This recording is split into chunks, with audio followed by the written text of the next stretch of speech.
ഏറ്റവും പ്രിയങ്കരനും ബഹുമാനീയനുമായ അധ്യക്ഷൻ പ്രിയപ്പെട്ട ആനാണ്ടി മൊയ്തു ഹാജി സാഹിബിൻ്റെ മകൻ ആനാണ്ടി അബ്ദുല്ല സാഹിബ് വളരെ നേരത്തെ തന്നെ നമ്മുടെ പരിപാടിയിലെ എല്ലാ അതിഥികളും ഉദ്ഘാടകനും മുഖ്യ പ്രഭാഷകനും MP-യും MLA-യും ഒക്കെ എത്തിയിട്ടുണ്ട്. ഇപ്പോഴും ഈ വേദിയിൽ എൻ്റെ പ്രിയപ്പെട്ട സഹപ്രവർത്തകന്മാർ കോഴിക്കോട് ജില്ലാ മുസ്ലിം യൂത്ത് ലീഗിൻ്റെ ജനറൽ സെക്രട്ടറി നവാസും, പാലക്കാട് നിന്ന് കല്ലാച്ചി ചീറോത്തുമുക്കിലേക്ക് എത്ര കിലോമീറ്റർ ഉണ്ടെന്ന് പോലും ആലോചിച്ച് ഞാനന്ന് ഗൂഗിൾ മാപ്പിൽ നടിച്ച് നോക്കട്ടെ എന്ന് പറയാതെ നമ്മുടെ ക്ഷണം സ്വീകരിച്ചെത്തിയ പ്രിയപ്പെട്ട സലീമുണ്ട്. ഒരു ഗ്രാമപഞ്ചായത്തിൻ്റെ പ്രസിഡന്റ് പദം ഏറ്റെടുത്ത ഉടനെ എന്തൊക്കെ ബദ്ധപ്പാടുകളും തിരക്കുകളും ഒക്കെ ഉണ്ടാകുമെന്ന് ഞാനും ഇപ്പൊ പഠിച്ചു വരുന്നുണ്ട്. ആ ബഹളത്തിനും തിരക്കിനടുക്കുമൊക്കെയാണ് നമ്മുടെ ഈ പരിപാടിയിൽ അദ്ദേഹം എത്തിച്ചേർന്നത്. അദ്ദേഹത്തിന്റെ കൂടെ ഒറ്റപ്പാലം നിയോജക മണ്ഡലം വൈറ്റ് ഗാർഡന്റെ ക്യാപ്റ്റൻ പ്രിയപ്പെട്ട ഉമ്മറുണ്ട്. ഇതുവരെയും പഞ്ചായത്ത് മുസ്ലിം ലീഗിന്റെ പ്രസിഡന്റ് MP സുപ്പി സാഹിബ് ഉണ്ടായിരുന്നു. പ്രിയപ്പെട്ട റഷീദ് വങ്ങളം, ഇന്നാണ് ഷിബു മീരാൻ വിളിച്ചിട്ട് അദ്ദേഹത്തിന്റെ ബാപ്പ പെട്ടെന്ന് ആക്സിഡന്റ് ആയിട്ടുണ്ട്, അള്ളാഹു പെട്ടെന്ന് ഷിഫ നൽകട്ടെ എന്ന് പറഞ്ഞപ്പോ ആരെ നമ്മൾ ഇതിന് ഒരു പകരക്കാരനാക്കുമെന്ന് ചോദിച്ചപ്പോ ഇപ്പൊ പകരം വന്ന് പ്രസംഗിക്കാനൊന്നും ആരെയും കിട്ടൂല. അങ്ങനത്തെ ഒരു കാലമല്ല ഇത്. പകരം വിളിക്കേണ്ടവനല്ല പ്രിയപ്പെട്ട വങ്ങളം റഷീദ്. ഒരു പ്രാസംഗികൻ എന്ന നിലയിലും അദ്ദേഹത്തിന്റെ മർത്തബ A ഗ്രേഡിലാണ്. കോഴിക്കോട് ജില്ലാ മുസ്ലിം ലീഗിന്റെ സെക്രട്ടറി എന്നുള്ള നിലയിലും അദ്ദേഹം പാർട്ടിയുടെ ഉന്നതങ്ങളിലാണ്. എന്നിട്ടും നമ്മളോടുള്ള സ്നേഹം കൊണ്ട്, നമ്മുടെ നാടിനോടും നാദാപുരത്തോടും മുസ്ലിം ലീഗിനോടുമുള്ള കൂറുകൊണ്ട് ഒരു 4 മണിക്കൂർ മുന്നേ ക്ഷണിച്ചപ്പോൾ ക്ഷണം സ്വീകരിച്ച് ഈ പരിപാടി നന്ദിയും പറഞ്ഞ് നമ്മളൊക്കെ ഉറങ്ങിക്കഴിഞ്ഞാലും വീട്ടിലെത്താതെ പ്രിയപ്പെട്ട റഷീദുണ്ട്. ഇവിടെ എൻ്റെ പ്രിയപ്പെട്ട നാട്ടുകാരും കൂട്ടുകാരുമായിട്ടുള്ള നിങ്ങളൊക്കെയുമുണ്ട്. നന്ദി പറയാനാണ് എന്നെ ക്ഷണിച്ചത്. പക്ഷെ നന്ദി പറയില്ല. കാരണം നിങ്ങളോട് നന്ദി പറയാൻ നിങ്ങൾ എന്നെ പഠിപ്പിച്ചിട്ടില്ല. മറ്റു നാടുകളിൽ പോയി പ്രസംഗിക്കാനും നന്ദി പറയാനും സ്വാഗതം പറയാനും പ്രവർത്തന ഗോതയിൽ നേതാവായി നിൽക്കാനും ഒക്കെ നിങ്ങൾ എന്നെ പഠിപ്പിച്ചിട്ടുണ്ട്. നിങ്ങളൊരുക്കുന്ന സ്വീകരണത്തിൽ നിങ്ങളോട് നന്ദി പറയാൻ ഈ 30 വർഷക്കാലമായിട്ട് നിങ്ങൾ എന്നെ പഠിപ്പിച്ചിട്ടില്ല. അതുകൊണ്ട് ഞാൻ പറയുന്നില്ല. പക്ഷെ ഒരു കാര്യം ഞാൻ പറയും. നമ്മെ പെറ്റ ഉമ്മയോട് നന്ദി പറയാറില്ല, നമ്മെ പോറ്റിയ ഉപ്പയോട് നന്ദി പറയാറില്ല, അവരോട് നന്ദിയുള്ളവരാവാറുണ്ട്. അതുപോലെ നിങ്ങളോടും ഈ നാടിനോടും എന്നും നന്ദിയുള്ള ഒരു പ്രവർത്തകനായി കൂടെയുണ്ടാകുമെന്ന് മാത്രമാണ് എനിക്ക് പറയാനുള്ളത്. 94 മുതൽ നിങ്ങളോടൊപ്പം ഒരു പ്രവർത്തകന് കൊടികെട്ടാൻ, പോസ്റ്റർ ഒട്ടിക്കാൻ, തോരണം തൂക്കാൻ, വോട്ട് ചേർക്കാൻ എല്ലാ കാര്യത്തിലും ഉണ്ടാകാറുണ്ട്. ഞാനിന്ന് എൻ്റെ മകനോട് പറഞ്ഞു, സുബഹിസ്കരിച്ചതിന് ശേഷം മകനെയും കൂട്ടി ഞാൻ ഈ ഡെക്കറേഷനൊക്കെ കാണാൻ വന്നു. ഇന്നലെ ഡെക്കറേഷൻ ചെയ്യുന്ന സമയത്ത് സഹപ്രവർത്തകന്മാർ എന്നോട് പറഞ്ഞു, നീ ഇവിടെ നിൽക്കരുത്, പോകണമെന്ന്.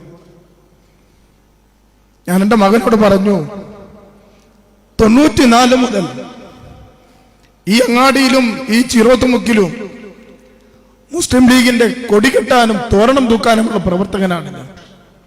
പക്ഷെ ഈ സ്വീകരണ പരിപാടിയുമായി ബന്ധപ്പെട്ട് ഒരു ഇല അനക്കാൻ എന്നെ ഇവിടുത്തെ പ്രവർത്തകന്മാർ സമ്മതിച്ചിട്ടില്ല. ഇതൊന്ന് കാണാനുള്ള ആഗ്രഹത്താൽ ഞാൻ രാവിലെ ബൈക്കും എടുത്ത് ഇവിടം വരെ വന്നു. നമ്മുടെ തയ്യുള്ളതിൽ അബൂബക്കറും തുണ്ടിയിൽ അസീസും നടക്കാൻ പോകുന്നുണ്ട്. ആ സമയത്ത് ഇത്രയും മനോഹരമായ സ്വീകരണം എൻ്റെ പ്രിയപ്പെട്ട നാസർ ഉറങ്ങിയിട്ട് ചിലപ്പോ ഇലക്ഷന്റെ ശേഷം 2ാം വാർഡിലാണ്, നന്ദി പറഞ്ഞ് തീർന്നിട്ടില്ല. ഇതിന്റെ സംഘാടനവുമായി ബന്ധപ്പെട്ട് ജനറൽ കൺവീനർ എന്ന നിലയിൽ റിലീഫ് കമ്മിറ്റിയുടെ ഭാരവാഹികളോടൊപ്പം ഒരു ഭാരവാഹി സ്ഥാനവുമില്ലാതെ, സംഘാടക സമിതിയുടെ ഭാരവാഹിയല്ല, റിലീഫ് കമ്മിറ്റിയുടെ ഭാരവാഹിയല്ല. എത്രയോ ആളുകൾ കണ്ണിലെണ്ണയിട്ട് ഈ പരിപാടിയുടെ വിജയത്തിനായി പരിശ്രമിച്ചവരുണ്ട്. അവരോടൊക്കെ ഞാൻ ഏത് ഭാഷയിലാണ് നന്ദി പറയേണ്ടത്? എപ്പോഴാണ് നന്ദി പറഞ്ഞ് തീർക്കാനാവുക? സംഘടനാ പ്രവർത്തന രംഗത്ത് ഒരിക്കലും ഞാൻ തളർന്നിട്ടില്ല. ഒരടി ഞാൻ പിന്നോട്ട് വെച്ചിട്ടില്ല. എവിടെയും ഞാൻ പതറിയിട്ടില്ല. അതിനൊക്കെ കാരണം പ്രിയപ്പെട്ടവരെ നിങ്ങളാണ്. നിങ്ങൾ തന്നെ പിന്തുണയാണ്. നിങ്ങൾ എന്നെ കൈപിടിച്ചത് കൊണ്ടാണ്. വലിയ വിദ്യാഭ്യാസം എനിക്കില്ലെന്ന് നിങ്ങൾക്കറിയാലോ. എൻ്റെ കുടുംബത്തിൽ ആദ്യമായിട്ട് സർക്കാർ ശമ്പളം വാങ്ങിയത് ഞാനാണ്. എങ്ങനെയാണ് അതിന് സാധിച്ചത്? നിങ്ങളൊക്കെ കൂടെ നിന്നപ്പോൾ, മുസ്ലിം ലീഗിന്റെ പ്രവർത്തകനായപ്പോൾ, ബഹുമാന്യനായ ബംഗളത്തും മൺമറഞ്ഞ മഹാനായ പ്രിയപ്പെട്ട എന്റെ രക്ഷിതാവിനെ വിളിക്കാൻ മാത്രം എന്നെ ലാളിക്കുകയും എന്നെ വളർത്തുകയും ഉയർത്തുകയും ചെയ്ത പ്രിയപ്പെട്ട വരപ്പുറത്ത് കുഞ്ഞബ്ദുള്ള ഹാജിയും MIM മദ്രസ കമ്മിറ്റിയുടെ ഭാരവാഹികളും എനിക്ക് ജോലി നൽകി. ജോലി നൽകുമ്പോൾ ഒരു കാര്യം ഞാൻ പറയാം. മരിച്ചുപോയ PA റഹ്മാനിക്ക വരപ്പുറത്തെ കുഞ്ഞോളാജിയോട് പറഞ്ഞു, നിങ്ങൾ മുഹമ്മദ് അലിക്ക് നാട്ടിലല്ല ജോലി നൽകേണ്ടത്, അവനെ ഞാൻ എന്റെ കമ്പനിയിലേക്ക് കൂട്ടാം. നിങ്ങൾ എത്രയാണോ അവനിവിടെ ജോലിക്ക് നിർത്തിയാൽ കിട്ടുക അതിന്റെ 10 ഇരട്ടി ശമ്പളം കൊടുക്കാൻ ഞാൻ തയ്യാറാണ്. ഒരു നോമ്പുതറ അദ്ദേഹത്തിന്റെ വീട്ടിൽ വെച്ച് നടന്നപ്പോൾ പറഞ്ഞത്. രണ്ടുപേരും മരിച്ചുപോയി. സാക്ഷികളായിട്ടുള്ള ചിലരൊക്കെ ഇന്ന് ജീവിച്ചിരിപ്പുണ്ട്. സത്യത്തിൽ ഞാനും ആഗ്രഹിച്ചു പോയി ഒന്ന് ഗൾഫിൽ പോകണമെന്ന്. ആ ഘട്ടം അത്രയും പ്രയാസകരമായ ഒരു ഘട്ടത്തിലൂടെയായിരുന്നു ഞാനും എൻ്റെ കുടുംബം. ഒന്ന് പറക്കണം, ഒന്ന് വിമാനത്തിന്റെ ചിറക് കാണണമെന്ന് ആഗ്രഹിക്കുന്ന സമയത്ത് ഇത്രയും വലിയ ഓഫർ വന്നപ്പോൾ ഞാൻ ഒന്ന് ആഗ്രഹിച്ചു പോയി. പക്ഷെ കുഞ്ഞോളാജി പറഞ്ഞു, നിങ്ങൾക്ക് ശമ്പളം കൊടുക്കാനാകും, പക്ഷെ ഒരു ലീഗിന്റെ പ്രവർത്തകനെ ഈ നാട്ടിൽ നിലനിർത്താനാവില്ല. അതുകൊണ്ട് ആ പോസ്റ്റിൽ റഹ്മാന് ഇനി പറയണ്ട, ശുപാർശ പറയണ്ട. അങ്ങനെ എനിക്ക് ജോലി തന്നത് ഈ പാർട്ടിയാണ്. നിങ്ങളൊക്കെ കൂടെ ഉള്ളത് കൊണ്ടാണ് നേതാക്കന്മാർക്ക് എന്നെ അങ്ങനെ പരിഗണിക്കാൻ തോന്നിയത്. ഞാൻ ഈ ടൗണിൽ MSFന്റെ പ്രവർത്തകനായപ്പോ നിങ്ങൾ എന്നെ വീണ്ടും യൂത്ത് ലീഗിന്റെ ചുമതല ഏൽപ്പിച്ചു. MSFന്റെ ഭാരവാഹി എന്നുള്ള നിലക്ക് പഞ്ചായത്ത് പ്രസിഡന്റായി തെരഞ്ഞെടുത്തപ്പോ ഞാൻ വിചാരിച്ചു ഇവിടെ വലിയ സ്വീകരണമാണ് കിട്ടുക. അന്ന് ഡീലക്സ് ഹംസക്കയും പുത്തമ്പരയിൽ ഹംസ ഹാജിയും ഇല്ലത്തമ്മതും എന്നോട് പറഞ്ഞൊരു കാര്യം ഞാൻ ഓർമ്മിക്കുകയാണ്. ഇനി അങ്ങൊന്നും പോയിട്ട് പ്രവർത്തിക്കല്ല വേണ്ടത്, ഇവിടുത്തെ യൂത്ത് ലീഗിന്റെ പണിയെടുക്കുക വേണ്ടത്. MSFകാരനായപ്പോ എന്നെ ചുമതല ഏൽപ്പിച്ചത് യൂത്ത് ലീഗ്. യൂത്ത് ലീഗിന്റെ ചുമതല ഏറ്റപ്പോ ഈ 22ാം വാർഡ് മുസ്ലിം ലീഗിന്റെ യോഗം കൂടി എന്നെ സെക്രട്ടറി ആക്കി. മുസ്ലിം ലീഗിന്റെ ഭാരവാഹിയായപ്പോ വീണ്ടും യൂത്ത് ലീഗിന്റെയും MSFന്റെയും നിയോജക മണ്ഡലത്തിന്റെ ചുമതലകൾ തന്നു. ജില്ലയുടെ ചുമതല തന്നു, സംസ്ഥാനത്തിന്റെ ചുമതല തന്നു, ഇലക്ഷൻ നടത്താനുള്ള ചുമതല തന്നു. വെള്ളൂരിൽ കലാപമുണ്ടായപ്പോൾ അതുമായി ബന്ധപ്പെട്ട റിലീഫ് പ്രവർത്തനങ്ങളുടെയും മറ്റും ചുമതലകൾ പാർട്ടി ഏൽപ്പിച്ചു. ഈ ചുമതലകളൊക്കെ എത്രയേറെ ഭംഗിയായിട്ടുണ്ട്, പരിപൂർണമായിട്ടുണ്ട് എന്ന് അള്ളാഹുവിന്റെ കണക്കിലാണ് കുറിച്ചു വെച്ചിട്ടുള്ളത്. എന്നാൽ കഴിയുന്ന വിധത്തിൽ പാർട്ടി ഏൽപ്പിച്ച ചുമതലകൾ എനിക്ക് ഞാൻ നിർവഹിക്കാൻ പരിശ്രമിച്ചിട്ടുണ്ട്. ആ പരിശ്രമം ഈ ചുമതലയിലും തുടരും എന്ന് മാത്രമാണ് എനിക്ക് പറയാനുള്ളത്. ഭരണാധികാരിയായി നിങ്ങൾ ഒരിക്കലും എന്നെ കാണരുത്.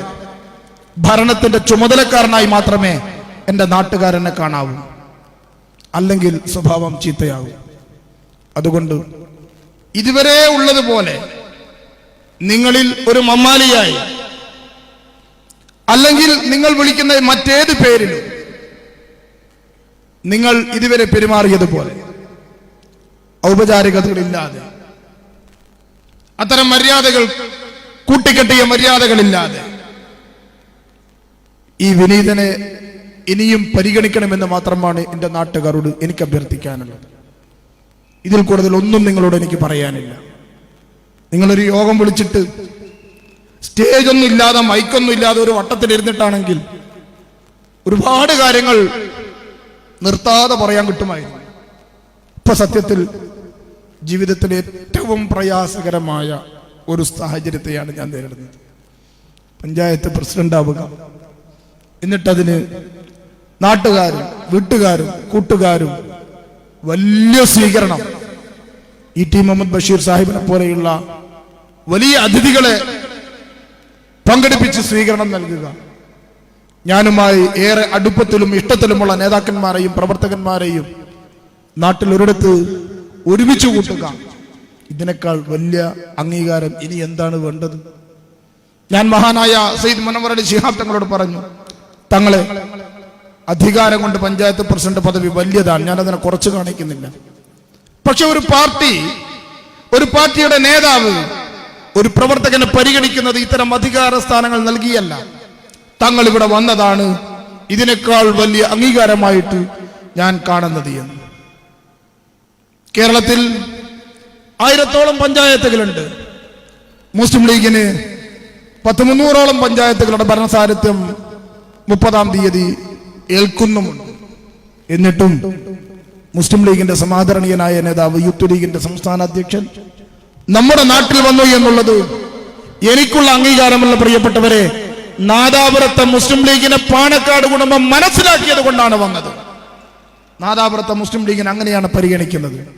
ഞാനും നവാസും ഒക്കെ ബസ് കയറിയാൽ ഞങ്ങൾക്ക് വലിയ അംഗീകാരമൊക്കെ കിട്ടും. പക്ഷേ ഞങ്ങളുടെ വ്യക്തിപരമായ മെയ്വഴക്കം കൊണ്ടല്ല, ഞങ്ങളുടെ വ്യക്തിപ്രഭാവം കൊണ്ടുമല്ല.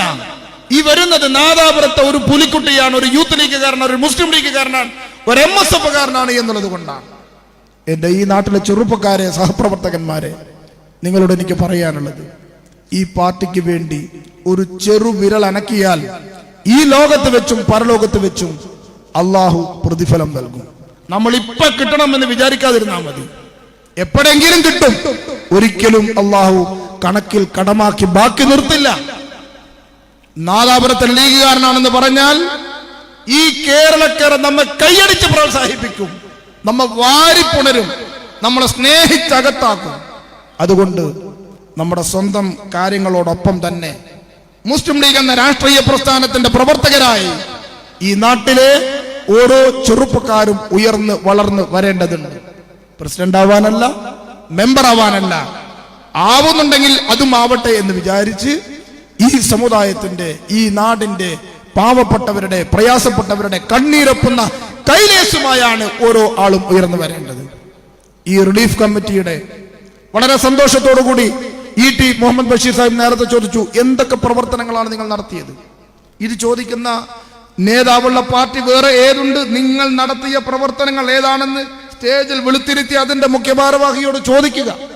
ഞാൻ പറഞ്ഞു, ബഷീർ സാഹിബേ, ഈ റിലീഫ് കമ്മിറ്റി ദത്തെടുത്ത് പഠിപ്പിച്ച ഒരു കുട്ടി ഇന്ന് BPCL-ന്റെ റീജിയണൽ മാനേജറായി ജോലി ചെയ്യുന്നുണ്ട്. കണ്ണ് നിറഞ്ഞു ബഷീർ സാഹിബിന്. നമ്മുടെ റിലീഫ് കമ്മിറ്റി ദത്തെടുത്ത് പഠിപ്പിച്ച ഒരു കുട്ടി ഇന്നും മെഡിസിൻ പഠിക്കുന്ന, കേരളത്തിനകത്തും പുറത്തും പഠിക്കുന്ന കുട്ടികൾ നമ്മുടെ റിലീഫ് കമ്മിറ്റിയുടെ ഭാവിയാണ്, പ്രതീക്ഷയാണ്. അതുകൊണ്ട് വരും നാളുകളിൽ പാവപ്പെട്ടവരോടൊപ്പം നിൽക്കാൻ, പാർശ്വവൽക്കരിക്കപ്പെട്ടവരോടൊപ്പം നിൽക്കാൻ, ഒറ്റപ്പെട്ടവരോടൊപ്പം നിൽക്കാൻ, പ്രയാസപ്പെട്ടവരോടൊപ്പം നിൽക്കാൻ നമുക്കിതല്ലാത്ത മറ്റു മാർഗങ്ങളില്ല. രാഷ്ട്രീയപരമായ അധികാര സോപാനങ്ങൾ മാത്രമല്ല ലക്ഷ്യം, നാടിന്റെ നന്മയാണ്.